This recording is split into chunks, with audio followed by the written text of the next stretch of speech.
ikinci qrupa düşən çalışmalardan daha birinin izahı.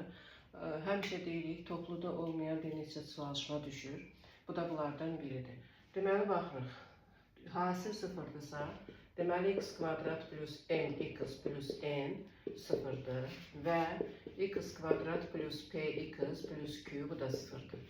Və tənliyin göründüyü kimi 4 kökü var. Bu tənliyin köklərini x1 üstəgəl x2 yazsaq, əks işarlə götürülmüş ikinci əmsala köklərinin hasili sərbəst həddə bərabərdir. Digər tənliyin köklərini 3-cü, 4-cü kimi qeyd edək. x3 üstəgəl x4 bərabər mənfi p, x1 vur x2 bərabər q işarə edəcəyik. Ümumiyyətlə demişdik ki, tənliyin kökü sözü varsa, həll et demişsə, mütləqiyyəti nəzərə almaq lazımdır.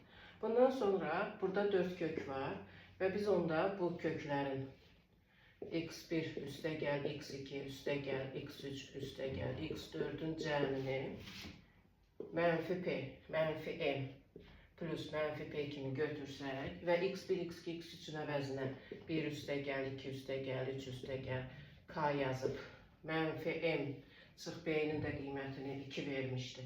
Mənfi 2-yə bərabər edəsək, onda buradan k-nı mənfi 2 çıx 1 çıx 2 çıx 3, yəni mənfi 8 alırıq. Bu da cavab. Çalışma çətin deyil, gözünüz öyrəşmədiyi üçün sizə çətin görünüb.